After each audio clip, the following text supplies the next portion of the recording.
우리가 역사를 이해할 때 대체로 두 가지를 통해 역사를 이해할 수 있습니다.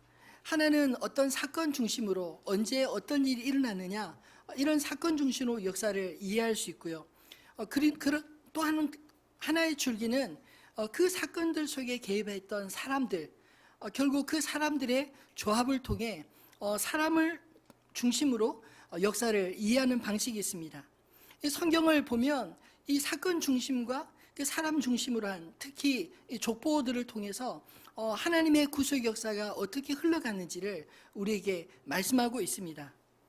대가 끊기는 것은 그런 의미에서 역사의 단절이다, 이렇게 말할 수 있지 않을까요? 지난 선교축제 때 첫 번째 오셔서 말씀 전해주셨던 유해석 선교사님께서 그 메시지를 전해주시는데 저는 개인적으로 참 충격을 많이 받았습니다.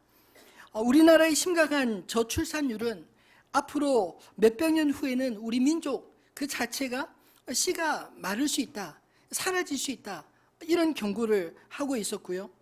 또 유럽과 전 세계에 심각한 도전이 되고 있는 이슬람화는, 이슬람의 부흥은 다름 아닌 이 무슬림들의 종교적 신념으로 그들은 피임을 하지 않기 때문에 자식들을 많이 낳아서 자연 증가하는 것이다, 이야기를 하였습니다. 그에 비해서 기독교인들이 점점 줄어드는 중요한 이유 중에 하나가 성경에 분명히 생육하고 번성하라, 땅에 충만하라, 이렇게 명령하셨지만 우리 그리스도인들이 하나님 말씀보다 우리 개개인의 삶의 질, 자식 하나 낳아서 키우는 게 얼마나 힘든데, 이런 사정들을 생각해서 점점점 그 말씀들에 순종하지 않기 때문에 점점 기독교 인구가 줄어드는 것이다, 이렇게 진단하였습니다. 사실 오늘 우리가 읽은 이 성경 본문의 말씀은 우리가 가장 이해하기 어려운, 아니 회피하고 싶은 본문이 아닌가요? 제가 앞에서도 잠깐 언급드렸지만 마치 이 성경 말씀을 읽을 때 19금 막장 드라마를 보는 것 같은 느낌을 받습니다. 저는 어렸을 때 성경을 읽다가 늘 성경을 읽으면 창세기부터 혹은 마태복음부터 읽는데 한 이때쯤 되면 성경을 막 덮어버리고 싶은 그런 충동을 많이 느꼈습니다. 피하고 싶고 또 누구한테 말하기도 어려운 이런 말씀들이 왜 성경에 기록되었을까요? 근데 사실 저는 이번 주간 계속 이 말씀들을 묵상하면서 우리가 이런 본문의 말씀을 회피하고 싶은 진짜 이유는 우리가 하나님을 우리 식대로 제한하고 있기 때문이 아닌가, 이런 생각이 문득 들었습니다. 우리가 가진 상식과 도덕적 관점으로 하나님을 이해하고 성경을 읽고 싶어서 그 우리의 상식과 이해를 넘었으면 그 말씀들이 괜히 불편하게 다가오는 것입니다. 또 하나는 사실 이 성경은 우리 인간의 죄악을 낱낱이 그냥 다 드러내 보여주고 있습니다. 어쩌면 우리가 덮어버리고 싶고 숨겨버리고 싶은 그런 내면의 죄성을 성경이 하나하나 낱낱이 들여다 보여주기 때문에 그냥 외면하고 싶고 회피하고 싶은 이유가 있지 않을까요?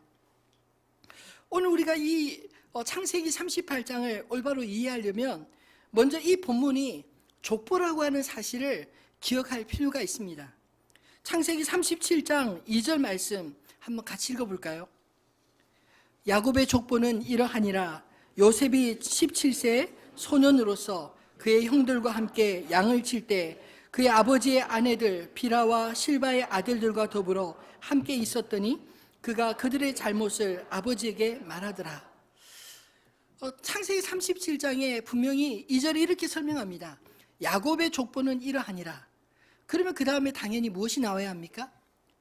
레아를 통해서 6 아들 르우벤과 시므온과 레위와 유다와 이렇게 그 자녀들 출생하는 이야기가 쭉 나와야 되지 않나요? 그런데 신기하게도 37장 2절에 야곱의 족보를 설명하면서 17세 소년이었던 요셉의 이야기를 언급하고 있습니다. 우리가 지난번에 살펴본 것처럼 요셉이 형제들의 미움을 받아서 애굽으로 종으로 팔려간 사연이 창세기 37장에 야곱의 족보 속에 나와 있고요. 그리고 오늘 우리가 읽은 이 본문 말씀은 창세기 37장 그리고 39장부터 이어지는 요셉의 이야기와 전혀 상관없는 생뚱맞게도 유다의 족보 이야기가 그 사이에 싹 들어가 있는 것입니다. 우리가 보기에는 이게 족보가 아닌 것 같지만 사실은 유다가 누구를 낳았으며 또 어떻게 그 자녀들이 이어지는지 이야기하고 있는 사건이기도 하지만 족보의 형식을 띠고 있다는 것입니다. 그렇다면 이 창세기 37장의 요셉과 그리고 38장의 유다는 이 야곱에게 있어서 어떤 아들이었을까요? 요셉은 야곱에게 가장 사랑하는 아들이었고 잃었다가 다시 찾은 자였으며 이스라엘이 흉년의 위기 가운데 빠질 때 그들을 구원해주는 구원자의 역할이 후에 드러나게 됩니다.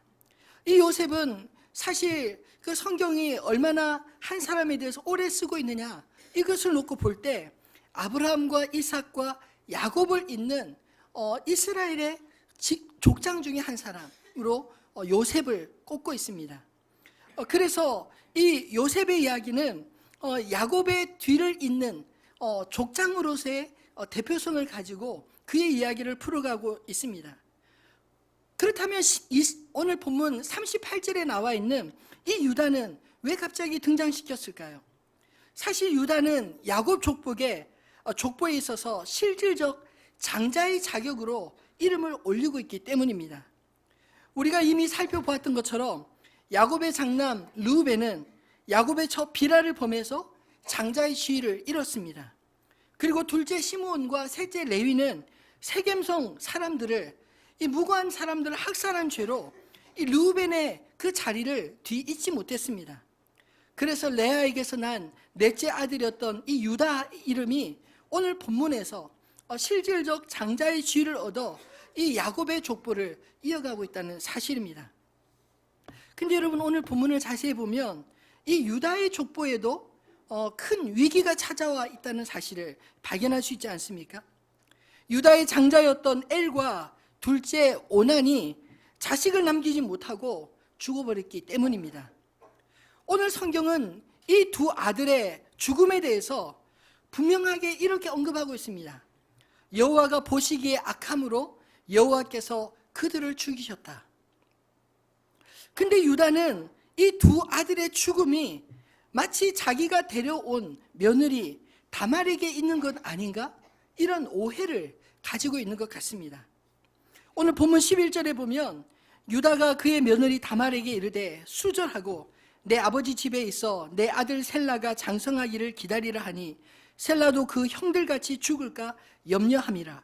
다말이 가서 그의 아버지 집에 있으니라.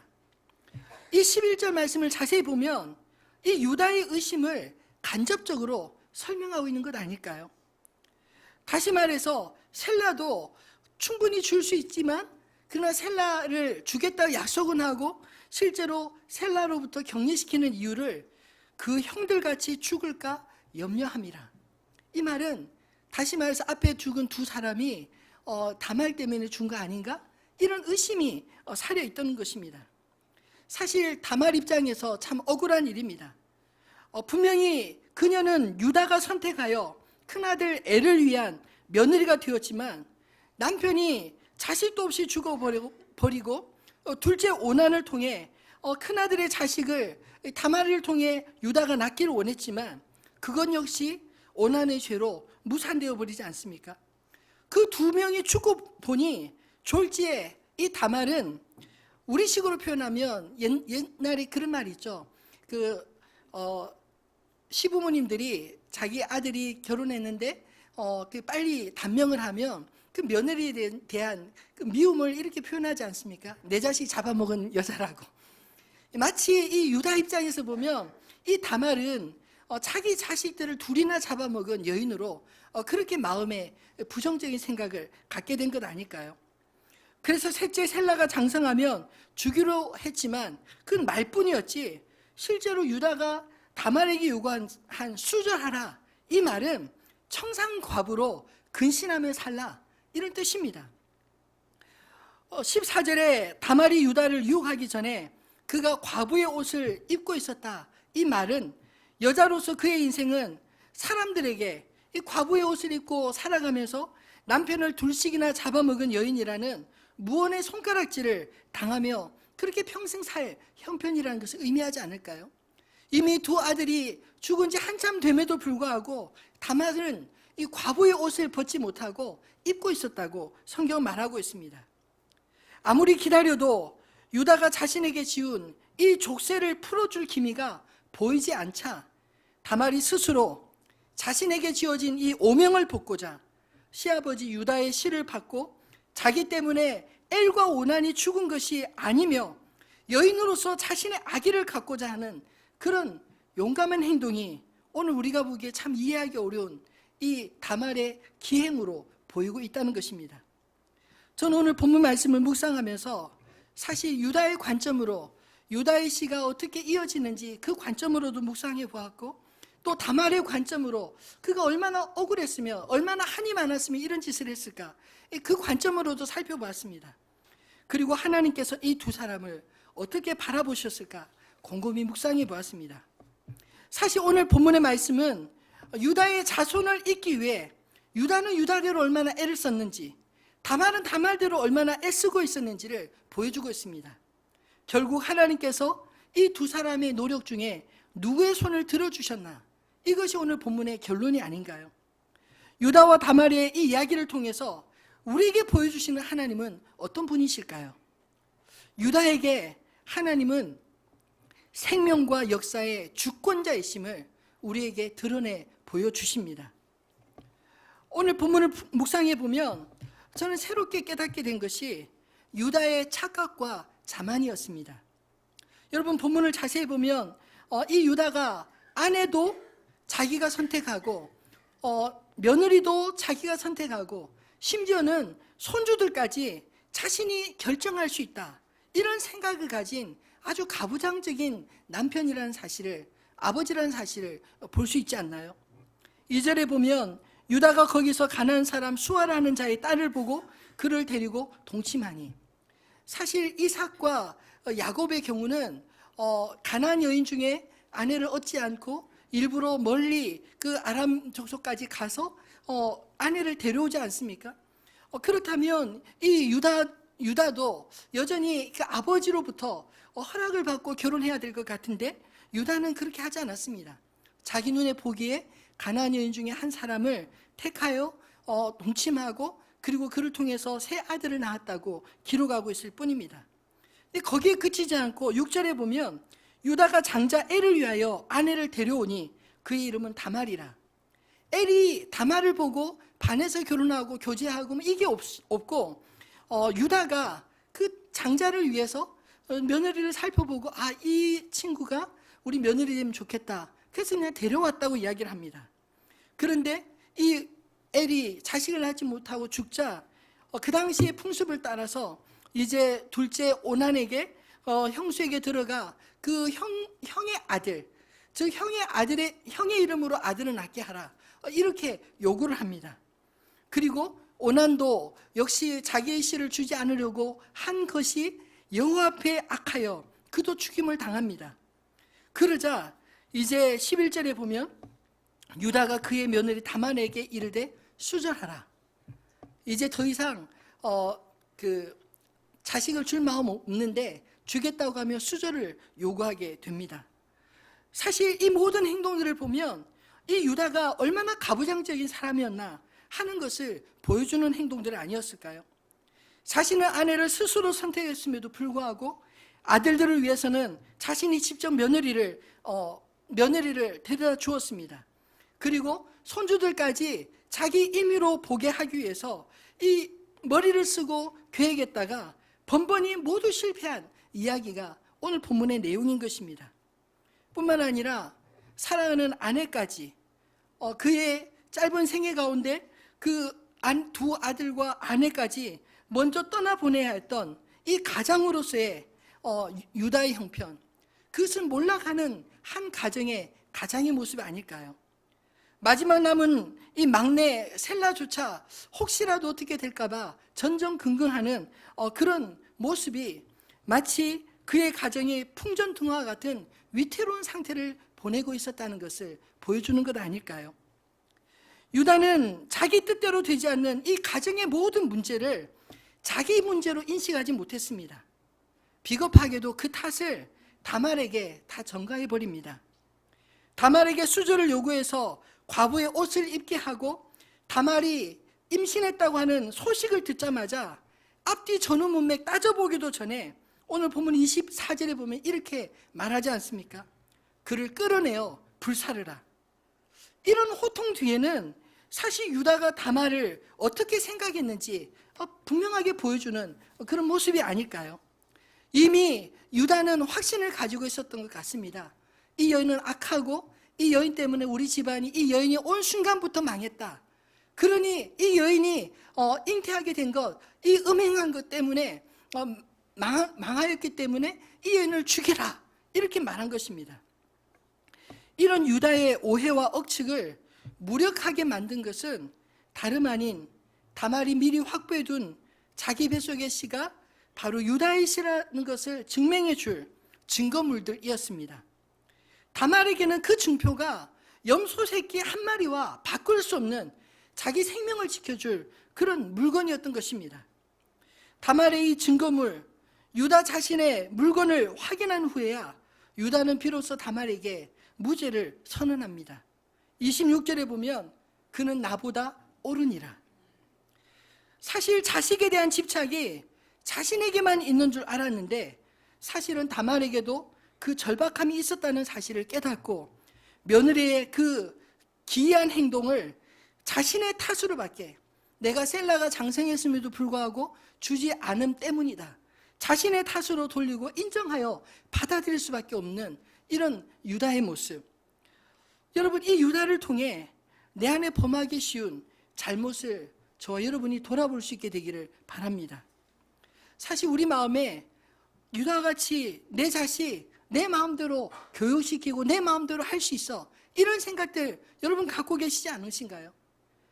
내 인생도 내가 마음대로 살고 내 자식도 내가 마음대로 살고 모든 것을 내 마음대로 다 해보겠다고 하는 그런 생각이 이 유다 안에 충만해 있었는데 오늘 본문에 보면 그 모든 계획들이, 그 모든 생각들이 하나하나 다 깨어져 버리는 그런 모습을 보여주고 있습니다.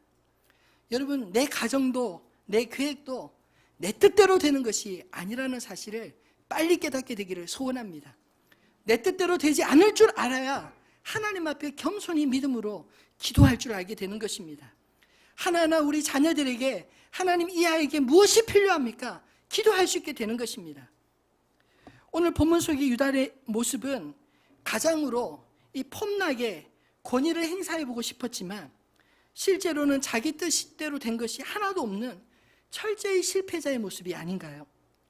심지어 다말을 통해 태어난 이 쌍둥이 두 아들조차 자기가 의도해서 낳은 아들들이 아니기 때문입니다. 여러분, 우리가 생명과 역사의 주인 대신 하나님을 인정하지 않으면 우리도 언제든지 이런 실수를 할 수 있다는 사실을 기억하시기 바랍니다.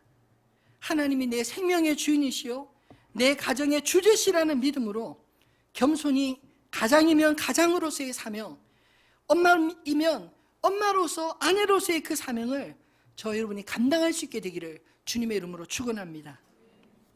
두 번째로는 다말의 관점으로 보면 하나님은 옳고 그름의 재판장 되십니다.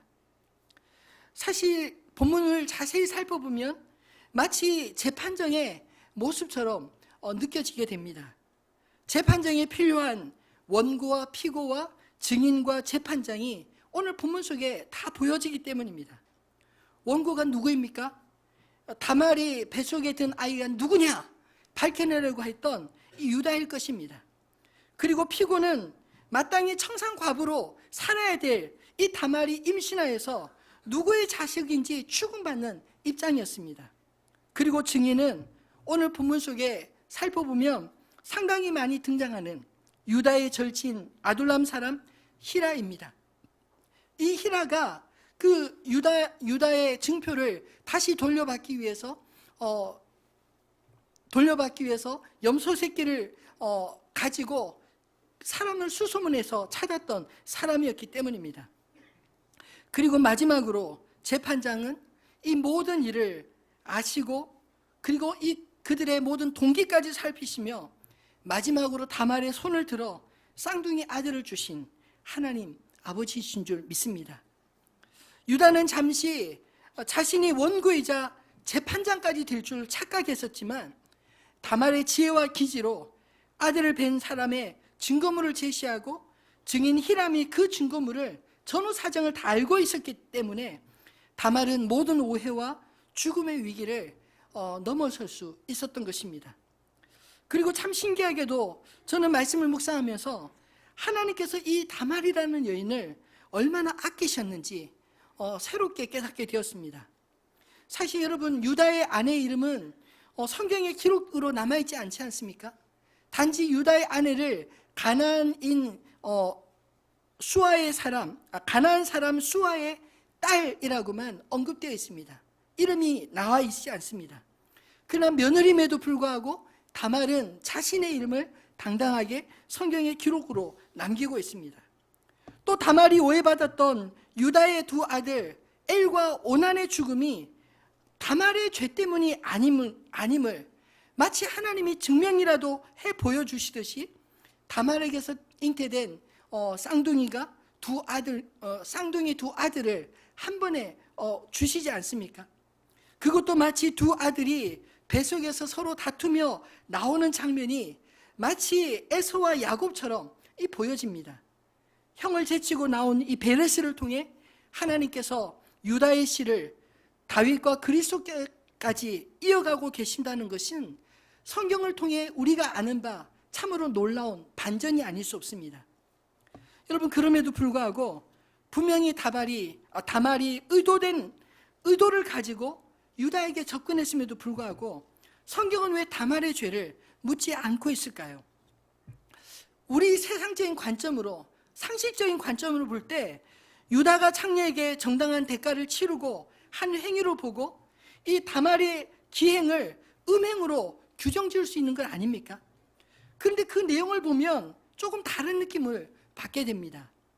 다말은 단지 하룻밤의 쾌락을 얻기 위해서 한 것이 아닌 유다의 씨를 받아 자신에게 채워진 그 족쇄를 벗고자 하는 동기로 철저히 계산된 행동을 한 데 반해서 유다는 15절에 보면 그저 하룻밤에 그 외로움을 달래고 하룻밤의 쾌락을 위해 다말에게로 들어갔기 때문입니다. 만약에 오늘 본문에서 이 다말의 지혜로움과 기지가 없었다면 다말은 영락없이 죽음을 면할 길 없는 그런 상황이 아니었을까요?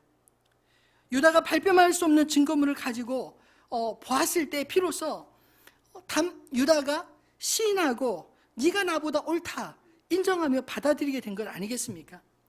이 사건이 일방적으로 다말의 외도로 비화되지 않은 것이 이 다말의 지혜로움 때문이라 생각합니다. 그리고 중요한 것은 무엇보다 하나님께서 이 다말을 어떻게 보고 계시냐는 것입니다. 성경 몇 곳을 찾아보면 그 이후 다말에 대한 성경의 평가를 볼 수 있습니다. 창세기 46장 12절 한번 읽어볼까요? 유다의 아들 곧 엘과 오난과 셀라와 베레스와 세란이, 엘과 오난은 가나안 땅에서 죽었고 베레스의 아들은 헤스론과 하물이며. 유다의 아들을 몇 명으로 기술하고 있습니까? 5명. 원래 가나안 사람 수아의 딸에게서 세 아들을 낳았고, 그리고 다말에게서 난 아이들을 이 유다의 족보에 당당하게 두 아들로 더 추가해서 기록하고 있다는 사실입니다. 그리고 그 이후에도 그럼에도 불구하고 그 위에 보면 유다와 다말과의 관계는 시아버지와 며느리 관계를 계속해서 유지하고 있습니다. 역대상 2장 4절에 보면 유다의 며느리 다말이 유다에게 베레스와 세라를 낳아주었으니 유다의 아들이 모두 5이더라. 그리고 오늘 본문에도 유다가 다시는 이 다말과 가까이 하지 아니하였다, 이렇게 말하고 있는 것을 보면 여전히 다말은 며느리 취급하고 다말에게서 난 두 아들은 자기 아들로 받아들였다라는 것입니다. 그리고 무엇보다 룻기 4장 12절에 보면 다말에 대해서 놀랍게도 축복의 사람으로 묘사하고 있습니다. 우리 같이 한번 읽어볼까요? 여호와께서 이 젊은 여자로 말미암아 내게 상속자를 주사 내 집이 다말이 유다에게 낳아준 베레스의 집과 같게 하시기를 원하노라 하니라. 아멘. 이 젊은 여자는 룻을 의미합니다. 이 룻을 성문 사람들이 다 칭송하며 이 룻에게 뭐라고 축복하느냐면 너의 집이 다말이 유다에게 낳아준 베레스의 집과 같이 되기를 원하노라, 이렇게 축복을 받습니다. 우리가 잘 아는 것처럼 유다 지파는 다윗과 그리스도의 족보를 잇는 이스라엘의 가장 유력한 지파인데 그 지파의 조상 유다의 씨를 이어준 이가 다말이니 성경에서 마치 다말을 무너져가던 이 유다 가정을 다시 일으켜 세운 유다의 구원자라 보는 것, 이것이 당연한 것 아닐까요? 다말의 기행은 자신에게 씌워진 족쇄를 죽음을 각오하고 스스로 깨뜨리는, 사실 흉내내기 어려운, 어쩌면 용기 있는 행동이었을지 모르겠습니다. 그렇다고 우리가 유다와 다말과 같은 이런 행동을 마치 오늘 성경에 기록되었으니 이렇게 해도 되나 보다 합리화하는 그런 잘못을 범하지 않기를 바랍니다. 다만 여러분이 말씀 보면서 우리의 삶과 행동의 이유를 아시는 하나님, 동기를 살피시는 그 하나님을 두렵게 보아야 합니다. 다말의 기행을 그의 절박함으로 이해하실 뿐만 아니라 오난의 그 씨를 악하게 보시고 죽이신 하나님, 여러분 동시에 그것을 보아야 되지 않나요? 그리고 무너져가는 유다의 집안을 다시 세우시는 도구로 이 다말을 사용하셨다는 그 사실 앞에서 우리가 두렵고 떨림으로 봐야지 이래도 되나 보다 생각하면 착각입니다. 가정을 세우는 게 아니라 가정이 파괴될 것입니다. 말씀을 맺겠습니다. 여러분, 복음은 우리의 경험과 문화의 한계에 갇히지 않음을 깨닫게 되기를 바랍니다. 내가 규정짓고 나 스스로 묶어두었던 것, 그것들이 진리 되신 하나님 앞에 깨트려질 때 거기서부터 믿음의 역사가 시작되는 것 아닐까요? 사실 유다의 그 편견과 오해와 억측이 깨트려지고 난 이후에 비로소 유다의 집이 다시금 바로 세워지는 것과 같은 것 아니겠습니까? 다말이 더 이상 불륜의 이름으로 성경 역사에 남지 않고 믿음의 조상으로 기록된 것은 대단히 독특한 일인 것입니다.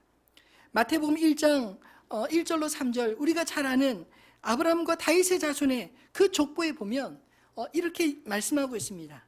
아브라함과 다윗의 자손 예수 그리스도의 계보라. 아브라함이 이삭을 낳고 이삭은 야곱을 낳고 야곱은 유다와 그의 형제들을 낳고 유다는 다말에게서 베레스와 세라를 낳고 베레스는 헤스론을 낳고 헤스론은 람을 낳고. 여러분 자세히 보십시오. 아브라함과 다윗의 자손 예수 그리스도의 계보 속에 열국의 어머니라 불리는 사라의 이름도, 아브라함처럼 믿음으로 남편을 찾아 나선 리브가의 이름도, 야곱에게 사랑받지 못함을 보시고 하나님께서 6 아들을 주셨던 레아의 이름도 사실 기록되어 있지 않습니다. 그런데 이 거룩한 그리스도의 계보 속에 다말이 여인으로서 처음 등장하는 것, 여러분 뜻밖의 일이 아니겠습니까? 하나님께서 다말을 그리스도의 족보 속에 당당하게 넣으신 것은 자신에게 씌어진 오해와 억측의 족쇄를 죽음을 각오하고 세상의 통념을 깨트리는 용기 있는 한 여인의 믿음이 무너져가던 유다의 가정을 어떻게 세웠는지 기억하라, 이 메시지가 아닐까요? 우리가 성경을 읽을 때마다 당황스러운 것은 이 성경 말씀이 우리의 죄와 우리 자신을 직면하게 만들기 때문입니다. 오늘 유다의 모습도 다말의 모습도 그리 아름다워 보이지 않지만 우리는 이 속에서 우리 행동의 동기를 끊임없이 살피시는 하나님을 만나게 될 줄 믿습니다. 그리고 인간이 걸어온 인류의 역사는 이처럼 어쩌면 숨기고 싶은 죄인들의 역사일지 모르지만 하나님의 은혜는 그 죄인들의 역사 가운데서도 멈추지 않으시고 구속의 시간을 하나하나 이루어 가신다는 사실을 우리에게 보여주고 있는 것입니다. 다말의 이야기는 부끄럽지만 유다 지파의 역사이고 하나님께서 구속하신 인간의 역사인 것입니다. 우리 인생에서 숨기고 싶은 이야기들, 이제는 하나님의 시각으로 저와 여러분이 다시 볼 수 있게 되기를 소망합니다. 하나님 안에서 오늘 창세기 38장과 같이 내 인생을 바르게 조명할 수 없다면 어쩌면 우리 인생은 유다와 같이 허울뿐인 인생이거나 죄책감과 수치 속에 시체와 같이 살 수밖에 없었던 다말과 같은 그런 인생일 수밖에 없기 때문입니다. 그러나 하나님께서 우리를 향해 자신의 은혜와 자비를 보이실 때 비로소 죽음에서 다시 살아나는 그런 역사가 오늘 유다의 집안에서 일어난 것처럼, 다말의 삶 속에 일어난 것처럼 오늘 저와 여러분의 생애 속에 그렇게 일어나게 되기를 주님의 이름으로 축원합니다.